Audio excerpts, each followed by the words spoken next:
7.9 miles per gallon.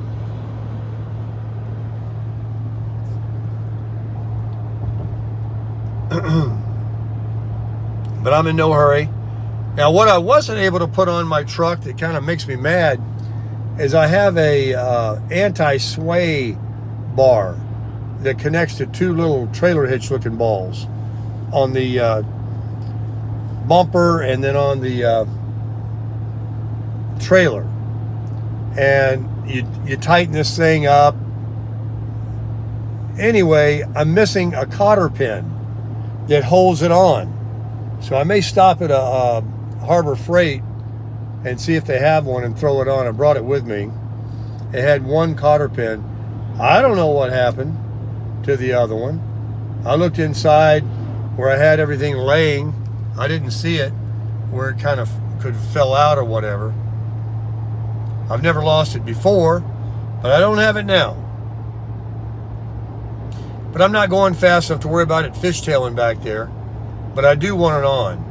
So I'll stop at there's a, up here in, what's the next town called? When you leave out on 70.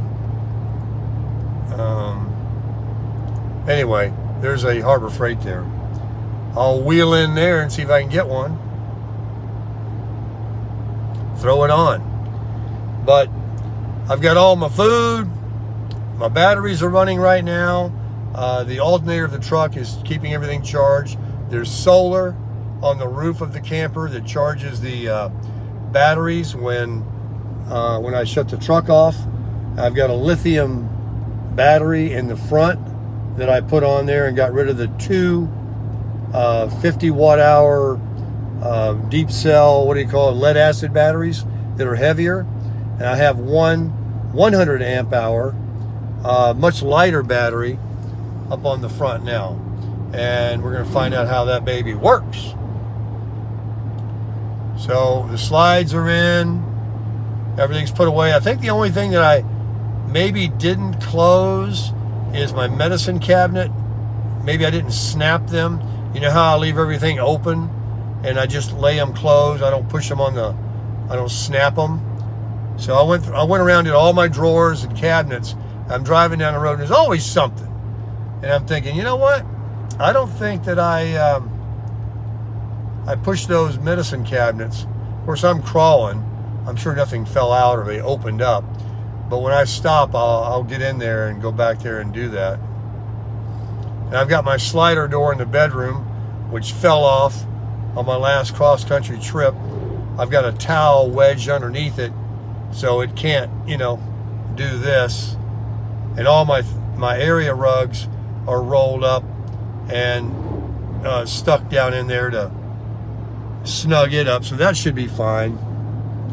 Everything should be totally fine. I also took my water hose, pulled it underneath the camper to the water fill that's over on the door side where you go in, and I put in like a third of water, holding water that I'm carrying with me. So if I need to get back there, flush the toilet, turn the pump on and take a shower or wash my hands, I've got water. I put some water in there. I emptied out the water that I had in the tank.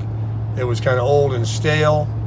I don't know why I didn't dump it earlier and get that out of my tank. But anyway, I dumped it out and I let the hose run in the water-filled tank, the fresh water tank, and let that run out a few gallons before I shut the valve and then let it fill up. So there's enough in there for a couple of showers. And I've got propane, to heat the water. I don't need electric. I don't have any electricity or my generator to run the air conditioner. So that's going to be a problem. But this is going to be a short jaunt. And as soon as I get the all clear, And if the track continues to show, especially after it gets up near Florida, that it is staying way offshore, and the news is, that it's fine, below Tampa in the Sarasota area, I'll just go on back over.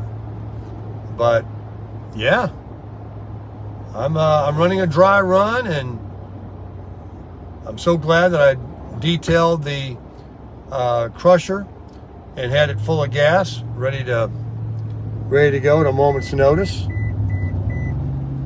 I got it in tow haul mode.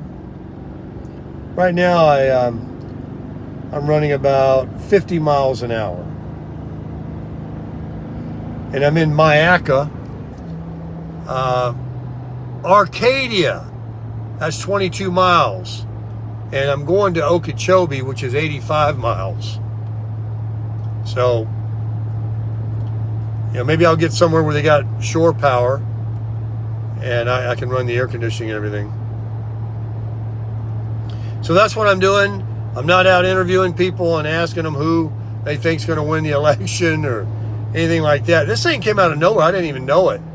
But quite a few people are getting sandbags, and as you can imagine, from all the flooding that we got in August from Tropical Storm Debbie, those people in those $1 million homes that were, 6 foot underwater, they got to be freaking out right now. Like, here we go again.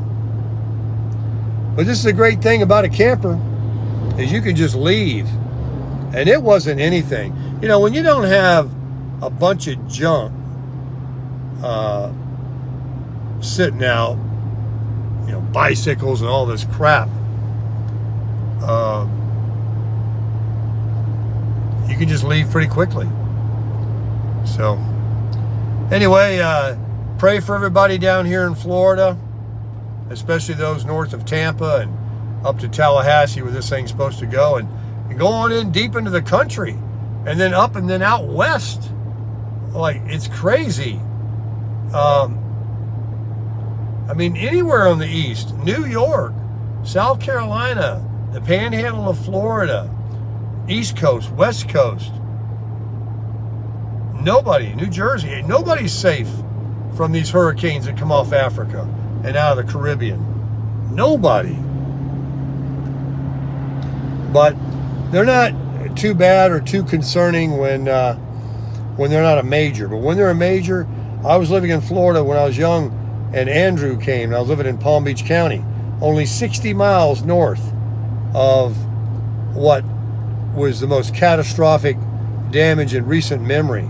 It literally leveled Dade County, Florida City. It can get that strong where there's nothing. There's no amount of boards you can put on the window. There's nothing you can do. Blow you right off the map. That's why I pay deep respect to ones that say rapid intensification